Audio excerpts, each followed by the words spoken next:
25 বছর আগে অনিশ্চিত গন্তব্যের দিকে যাত্রা শুরু করেছিলেন তিনি। সফটওয়্যার ডেভেলপমেন্টের প্রতিষ্ঠান তৈরি করলেও শুরুতেই বেগ পেতে হয়েছে ক্লায়েন্টদেরকে বোঝাতে। ছিল না পর্যাপ্ত অবকাঠামো। সময়ের সঙ্গে সঙ্গে বদলেছেন নিজেদের, তৈরি করেছেন সময় উপযোগী নতুন নতুন software. Sara Bangla presents venture to ভিক্টরির আজকের এই পর্বে আমরা কথা বলবো অ্যাডভান্স ইআরপির প্রতিষ্ঠাতা ও managing director MD Mostafizur Rahman সোহেলের সঙ্গে। কেমন আছেন আপনি? ভালো আছি, থ্যাংক ইউ। আচ্ছা, সবার আগে আপনার সম্পর্কে জানতে চাই।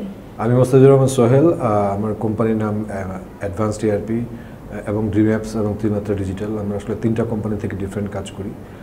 আমার জন্ম বেড়ে ওঠা হচ্ছে নারায়ণগঞ্জে। আমার স্কুলিংটাও নারায়ণগঞ্জেই হয়, primary, kindergarten and then secondary. তারপরে হায়ার সেকেন্ডারির জন্য আমি ঢাকাতে পড়ি। ওটা শেষ করে আমি বাইরে চলে যাই সিঙ্গাপুরে। ওখান থেকে আমি এনটিইউতে গ্র্যাজুয়েশন কমপ্লিট করি এবং আমার সাবজেক্ট ছিল কম্পিউটার সায়েন্স অ্যান্ড ইঞ্জিনিয়ারিং। তো শেষ করে তারপরে বাংলাদেশে ব্যাক করি। তারপর বাংলাদেশে আসার পরে চাকরি শুরু করলেন নাকি তখনই বিজনেস শুরু করলেন? না, শুরুতেই আমি একটা কোম্পানিতে জয়েন করি। আমার পরিচিত একজন বলেছিল যে তুমি একটা গার্মেন্টস গ্রুপে জয়েন করতে পারো। তো আমি শুরুতে ওখানে জয়েন করি। তো জয়েন করে দেখলাম যে ওখানে যে ধরনের কাজ হয় বা আমাকে যে কাজটা করতে বলা হয়েছিল, আই ফিল লাইক যে এটা আসলে আমার কাজ না, ঠিক। তখন আমি ভাবলাম যে না, এই কাজটা আমি করবো না। তারপরে আরেকটা কোম্পানিতে আমি জয়েন করি। সেখানেও যদিও একটু টেকনিক্যাল কাজ ছিল, বাট আমার মনে হলো যে এখানেও আসলে আমার যে ভিশনটা আমি দেখছি সামনে, সেটার রিফ্লেকশন ওখানে হচ্ছে না। তখন সেটা থেকে আমি কুইট করি। তারপরে আসলে ডিসাইড করি যে না, এবার নিজেরাই কিছু করব এবং সেটা সফটওয়্যার তৈরির মতো একটা কঠিন কাজই করব। সেই সময় কনটেক্সটে। এটা কত সালে? এটা 98-99 এর কথা আর কি। তখন কি বাংলাদেশে এই ধরনের প্রতিষ্ঠান তৈরি হচ্ছিল নাকি আপনারাই শুরু করছিলেন? না, তখন এই ধরনের প্রতিষ্ঠান বেশ কিছু ছিল, বাট ওই প্রতিষ্ঠানগুলি যতটা না সফটওয়্যার রিলেটেড ছিল, ওগুলি মোরন হার্ডওয়্যার এবং সফটওয়্যার মিলিয়ে ছিল। যে তারা হার্ডওয়্যার কাজও করে, সঙ্গে সফটওয়্যারটা করে। তো আমরা ভাবলাম যে আমরা একদম পিওরলি সফটওয়্যারের কাজটাই করব। তো সেই ভাবনা থেকেই আমরা আসলে এই সফটওয়্যারের যে কাজটা শুরু করি।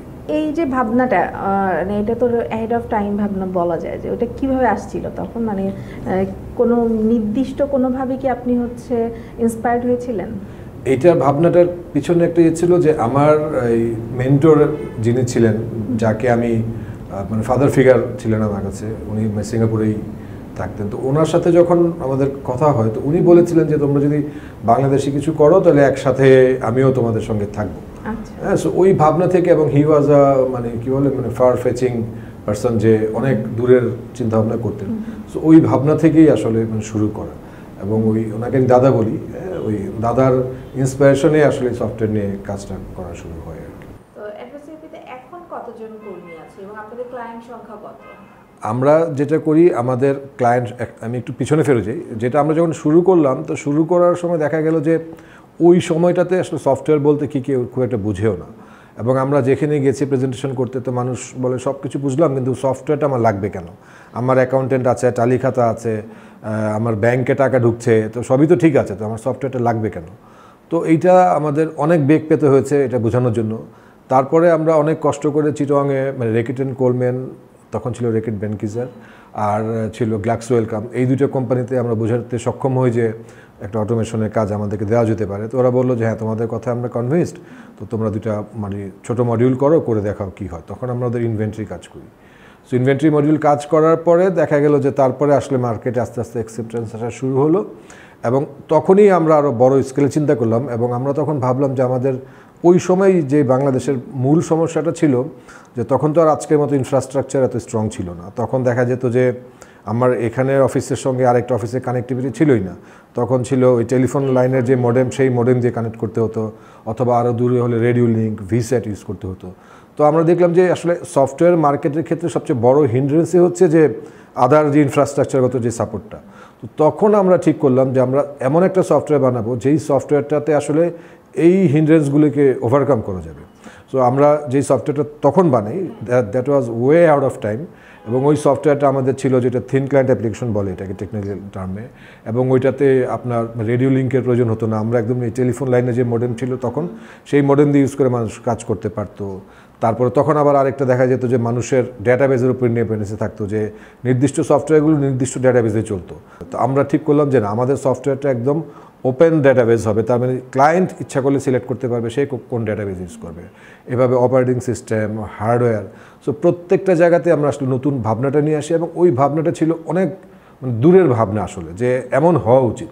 সো ওটা থেকে আমরা শুরু করি এবং আস্তে আস্তে দেখা যায় যে আমরা বাংলাদেশের ইআরপি যেই সেগমেন্টে আমরা কাজ করি, এন্টারপ্রাইজ রিসোর্স প্ল্যানিং, এই সেগমেন্টে definitely we are one of the pioneers. এবং আমাদের হাত দিয়েই বাংলাদেশের বেশিরভাগ যারা এন্টারপ্রেনার্স মানে এন্টারপ্রাইজ আছে তাদের হাতে হয়ে, এটা আমাদের হাত দিয়েই হয়েছে। সো ওইভাবে যদি আমি বলি তাহলে একটা সময় ছিল যে আপনি এমন কাউকে হয়তো খুঁজে পেতেন না যে যারা আমাদের সফটওয়্যারে ইউজ করতো না। সো এখন যদি আমি বলি লাইভ কাস্টমার হবে অ্যারাউন্ড 100+ যারা আমাদের সফটওয়্যারটা রীতিমতো ইউজ করছে। বিশ্বের বিভিন্ন দেশেই তো আপনাদের এক্স্যাক্টলি দেশের বাইরেও আছে, ইন্ডিয়াতে আছে আমাদের ব্রুনাইতে আছে, আমাদের সিঙ্গাপুরে আছে, মালয়েশিয়াতে আছে, মোট 7টি দেশে আপনারা রাইট, যারা আমাদের এই অপারেশনটা করছে। সো এটা হলো আমাদের যেই মূল কোম্পানিটা, সেই কোম্পানিটার কাজ। আর এর বাইরে আমার এই আরেকটা কোম্পানি আছে, সেই কোম্পানি থেকে আমরা একটু ডিফারেন্ট অ্যাঙ্গেলে আমরা ক্যাপিটাল মার্কেটের জন্য মানে সফটওয়্যার সলিউশন দিয়ে থাকি। আর রিসেন্টলি আমরা ইউএসএতে একটা অপারেশন শুরু করেছি, এইটা জাস্ট মানে 2 মাস হয় শুরু করেছি। তো দেখলাম যে ইউএসএতে বাংলাদেশের প্রেজেন্সটাকে যদি আমরা আরও ভালোভাবে বাড়াতে পারি, সো এই কারণে আসলে ওই ব্যবসাটা শুরু, এবং আমরা ইউএস রেজিস্টার একটা কোম্পানি করে অলরেডি আমরা অপারেশন আছি ফর লাস্ট 2 মান্থস। আর টিম সাইজ যেটা হয় যে আমরা ভিশনটাই, যেটা আগের থেকে বলছিলাম যে ভিশনটা এমন ছিল যে আমাদের কোম্পানিটা কোনো সময় যেত মানে রিসোর্স ডিপেন্ডেন্ট না হয়, যে মাথাভারী অর্গানাইজেশনটা হবে না। সো ওইটাই আমরা করি, আমরা চেষ্টা করি যে লেস দেন 50 যাতে আমাদের টিম সাইজটা থাকে। সো এখনও ওইভাবেই আছে, এবং ভবিষ্যৎ প্ল্যান হচ্ছে যে এই টিম সাইজটা আরও ছোটো করা, সো দ্যাট মানে প্রোডাক্টটাকে এনরিচ করে দেওয়া, যাতে ক্লায়েন্ট যারা ইউজ করছে আমাদের টিমের উপর ডিপেন্ডেন্ট না হয়ে তার কাজটা করতে হয়। এবং কিছু কিছু ক্ষেত্রে আমরা কিছু ইনোভেশনের দিকেও চিন্তা করছি, যেমন কিছু কাজ আমরা আউটসোর্স করে দিব, যেমন আমাদের সফটওয়্যার ইমপ্লিমেন্টেশনটা আমাদের প্ল্যান আছে যেটা আমরা আউটসোর্স করে দিব, যে আমরা করবই না, থার্ড পার্টি যারা আমরা ফিল করব। আপনি দেশি কোম্পানিকে দিবেন নাকি এটা যে কোনো ওপেন মার্কেট? দেশেরটা অবশ্যই দেশে দিব, আর যেটা বাইরের হয় সেটা আমরা বাইরে দিব। সো এই টাইপের আমাদের প্ল্যান আছে যে মানে কাজটাকে, আমাদের স্কোপটাকে কমিয়ে আরও পার্টনার বাড়িয়ে কাজটাকে আরও স্কেল আপ করা। তাহলে হয় কি, তাহলে হয় যে আপনার ধরেন আপনি নিজে করলে তো আপনার একটা লিমিটেশন থাকে যে আপনি কতটুকু টিম আপনি বাড়াবেন, কতটুকু ওভারহেড আপনি মানে এফোর্ড করতে পারেন। সো এই কারণে ওয়ার্ল্ড ওয়াইড কিন্তু এখন সবাই আউটসোর্সিংয়ের দিকে যাচ্ছে, বলতে মানে ম্যানেজ সার্ভিস, যে আপনি একটা এরিয়াতে ফোকাস করছেন আর আপনার 3-4টা এরিয়া আপনার পার্টনার্সরা ফোকাস করবে। So this is how we have already started and this is how we are planning big time. আপনি শুরু করেছিলেন বলতে গেলে বাংলাদেশে একদম ইন্টারনেটের শুরুর দিকে, ইন্টারনেট যখন আসলো মাত্র, তো এখন হচ্ছে সারা বাংলাদেশেই এটা পাচ্ছেন সুবিধাটা। তো তখনকার সময়ের সঙ্গে এখনকার সময় যদি তুলনা করতে হয় তাহলে কীভাবে করবেন? তখনকার সময় এখনকার সময় আসলে আকাশ পাতাল পার্থক্য হয়ে গেছে একটা, এবং এই পার্থক্যটা হওয়ার পিছনে আমাদের একটা বড় ঘটনা ঘটে গেছে। এটা আমরা অনেকেই অ্যাকসেপ্ট করি, স্বীকার করি, অনেকে হয়তো করি না, বাট এটা আমাকে বলতেই হবে যে 2008 সালে যখন ওই ডিজিটাল বাংলাদেশের যে রূপকল্পটা আমরা পাই, তারপরে আসলে একটা প্যারাডাইম শিফট এখানে হয়েছে। যে আমাদের ইনফ্রাস্ট্রাকচারের কথা যেটা আমি বলি, যে আমাদের একদম প্রত্যন্ত অঞ্চলে ইনফ্রাস্ট্রাকচার পৌঁছে গেছে, প্লাস মোবাইল অপারেটররাও তাদের নেটওয়ার্কটা অনেক বাড়িয়েছে। সো যেই কারণে এই দুটোর যে এফেক্টটা আছে, ওই এফেক্টটা কিন্তু ট্রিমেন্ডাস, এবং এইটার ফলেই কিন্তু দেখা যাচ্ছে যে আজকে আমাদের যারা ক্লায়েন্ট আছে সারা বাংলাদেশের যে কোনো জায়গা থেকে ওরা কাজ করতে পারছে। সো ওই সময় আর এই সময়ের পার্থক্য যদি বলতে যাই আমরা, পার্থক্য ম্যাসিভ। এবং আরেকটা বড় পার্থক্য হয়েছে যে ধীরে ধীরে মানুষের মাইন্ডসেটটা চেঞ্জ হচ্ছে। মানে আমরা যখন শুরু করি তখন আসলে হয়তো মানে ফার্স্ট জেনারেশন যারা বিজনেস করেন তারা করতেন, ওনারা হয়তো তত টেক সেভি ছিলেন না, কিন্তু একটা সময় পরে কিন্তু ওনাদের সেকেন্ড জেনারেশন, থার্ড জেনারেশন সে মানে বিজনেসে এসছে, যারা ইউনিভার্সিটিতে পড়াশোনা করে এসছে, বাইরে থেকে পড়াশোনা করে এসছে, টেকনোলজি নিয়ে পড়াশোনা করে এসছে। তো তাদের কাছে কিন্তু এইটা আসলে আর এখন চয়েস না, this is a must.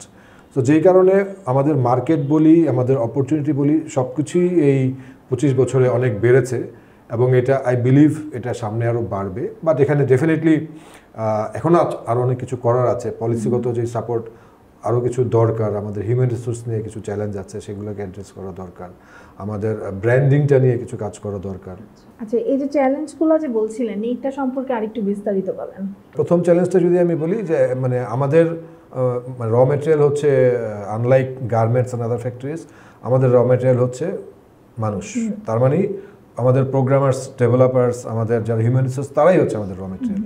So এখন আমাদের যত র মেটেরিয়াল দরকার, যত হিউম্যান রিসোর্স দরকার, মার্কেটে আসলে ঠিক ততটা হিউম্যান রিসোর্স অ্যাভেলেবেল নেই, আমাদের আরও প্রচুর রিসোর্স দরকার। আমাদের বিশ্ববিদ্যালয় প্রায় সবগুলোতে পাবলিক প্রাইভেট কম্পিউটার সায়েন্স তো আছে, তারপরেও কেন আমরা ওই রিসোর্সটা পাচ্ছি না?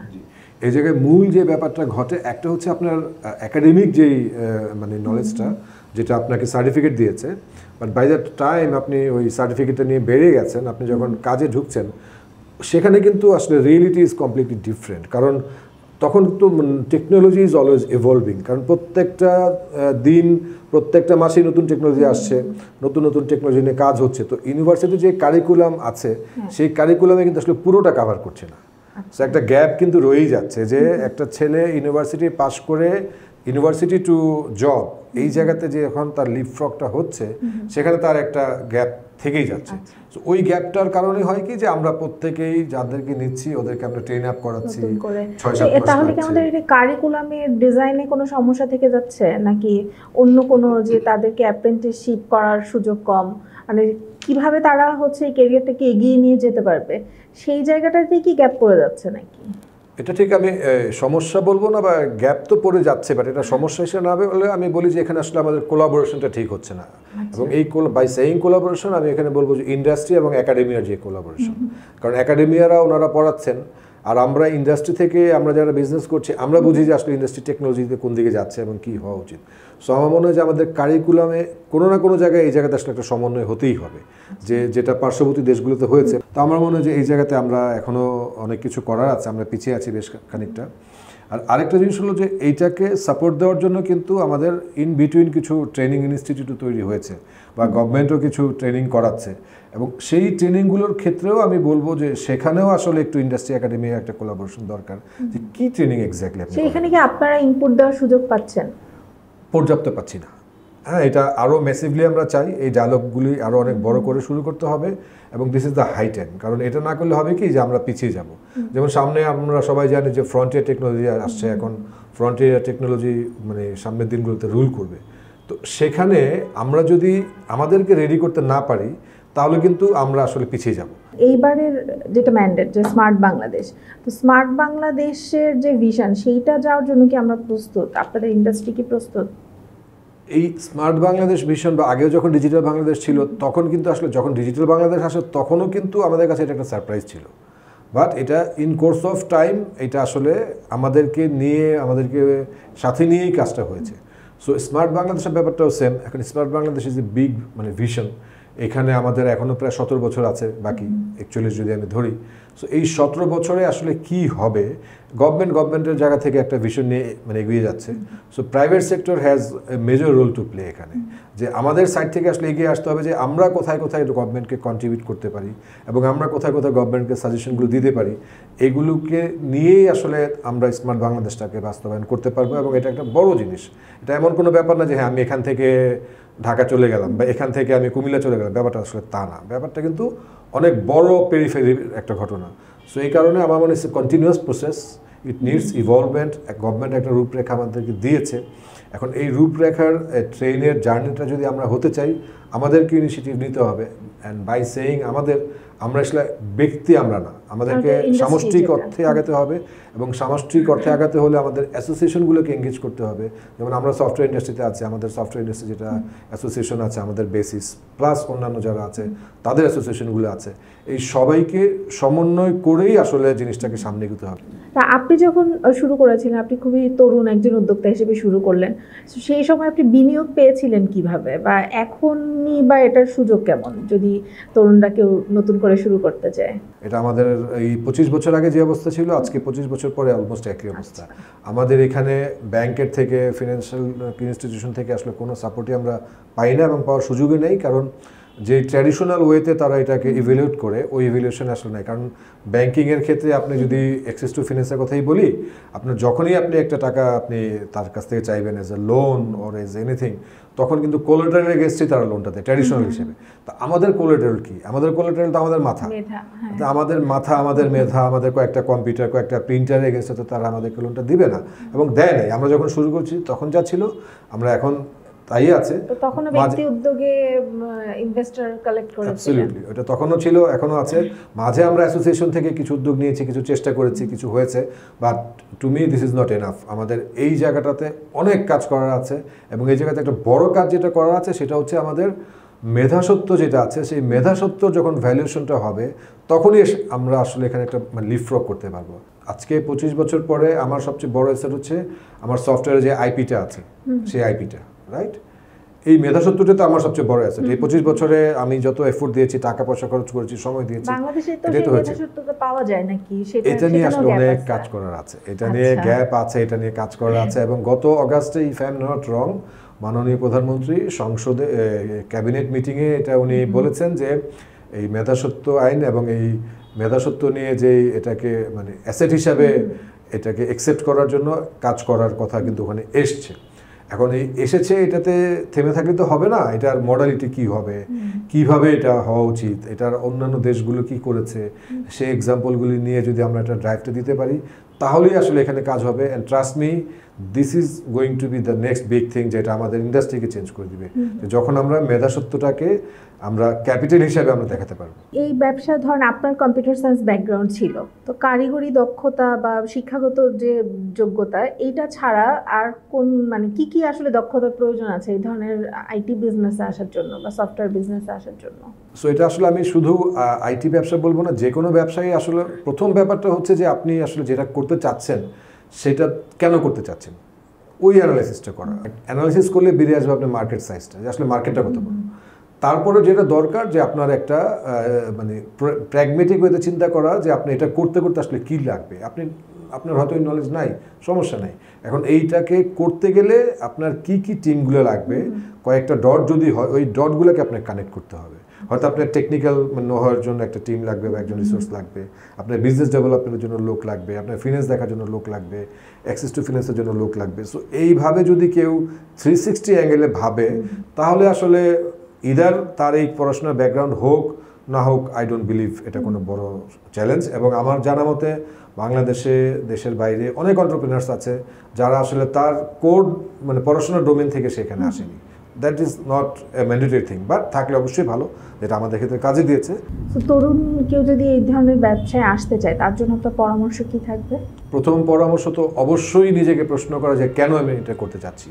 এটা কি খুব মানে গ্ল্যামারাস একটা কিছু যে অমুকে সাকসেসফুল হয়ে গেছে এই জন্য আমি এটা করবো, নাকি এটা আমি বুঝে করছি? That is the first and foremost thing. তারপরে হচ্ছে যে এইটা করতে চাইলে এটা যে চ্যালেঞ্জেসগুলো আছে, নেগেটিভসগুলো আছে, সেগুলোকে আগে সামনে আনা। এবং থার্ড হচ্ছে যে আমার লেগে থাকার একটা প্রবণতা থাকতে হবে, যে হ্যাঁ আমি লেগে থাকবো এখানে। কারণ এন্টারপ্রেনিউরিয়াল জার্নি এটা সব দেশেই অনেক চ্যালেঞ্জিং। আমরা যখন শুরু করেছি, আমার তো ফ্যামিলি থেকে কথা শুনতে হয়েছে, আমার নিজের ফ্রাস্ট্রেশন হয়েছে যে এখানে আমি কী করছি।